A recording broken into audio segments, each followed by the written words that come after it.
Audio Jungle.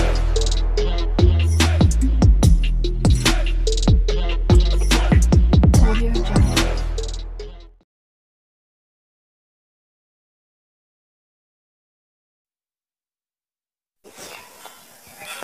আমরা আজকের দেখাবো জিএসটি টুল। এই টুলের অনেকগুলো ফিচার্স নিউ আপডেটে এসছে, সেগুলোকে আমরা পুরো দেখাবো এবং স্টেপ বাই স্টেপ কিভাবে ইনস্টল করতে হয় সেটা দেখাবো। তো ফার্স্ট আমরা রিয়েল টাইম প্রোটেকশানটা বন্ধ করার জন্য সেটিংসে ঢুকবো।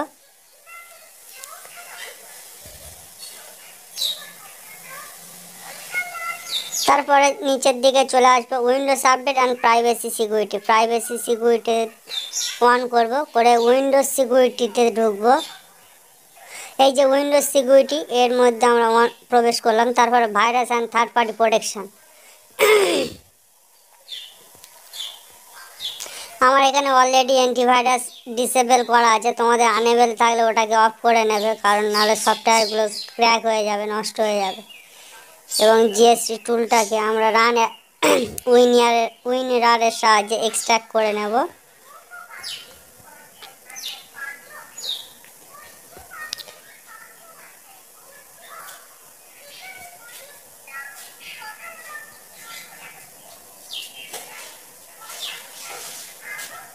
এখানে লোডার আছে, কি আছে, প্রথমে আমরা কি গানটাও রান করে নেব।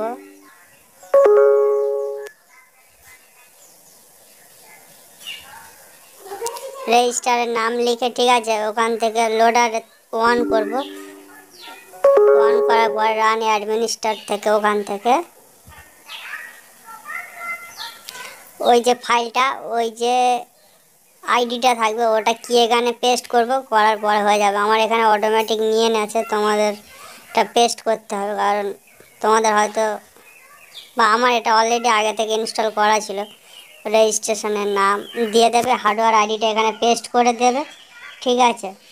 দেওয়ার পরে জেনারেট করলে যে কিটা দেবে ওটা কপি করে ওই কি গানের মধ্যে পেস্ট করে দেবে। এখানে আছে কেজি 14 বেটা, কেজি অল স্যামসাংয়ে কেজি 14, অ্যান্ড্রয়েড ভার্সন 14 সাপোর্ট করবে। এবং অল আইটি কেজি ফিক্স, অল বিট, ঠিক আছে, অল বিট এখানে সাপোর্ট করবে, কেজি 13 করবে এবং এফআরপি বাইপাসও করতে পারবে। 13-14 পুরো ফুল সাপোর্ট আছে এটাতে। এই টুলসটাতে আইটি অ্যাডমিন করা যাবে। টেকনো, ইনফিনিক্স, এইসব সেটগুলোতে আইটি অ্যাডমিন রিমুভ করতে পারবে। এমআই অ্যাকাউন্ট বাইপাস করার জন্য ফাস্ট বুট এডিবি ইউজ করা যাবে। কলকমের কি ফিচার্স, রিসেট এফআরপি রিসেট। আচ্ছা, ড্রাইভার, স্যামসাং ড্রাইভার ইনস্টল করতে পারা যাবে, এডিবি ড্রাইভার। ফাস্ট বুট থেকে তুমি অনেকগুলো কাজ করা যাবে ফাস্ট বুট থেকে আর কি। তো ফাস্ট বুট 1, ফাস্ট বুট 2।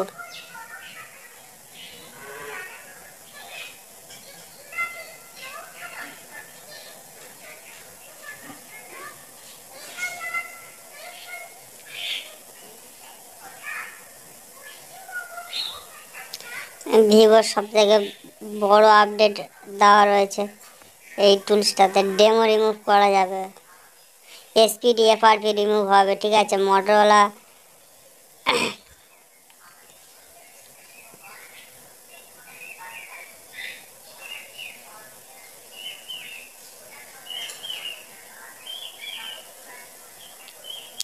ভিভো Y36, অনেক মডেল আছে, Y200E, ভিভো ডেমো রিমুভ করা যাবে।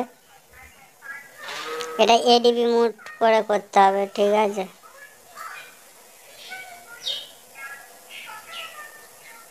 আমি ক্যান্সেল করে দিলাম, কারণ আমার কাছে ফোন নেই। যে কোনো জিনিস একটু খুঁজে সার্চ করবে, দেখবে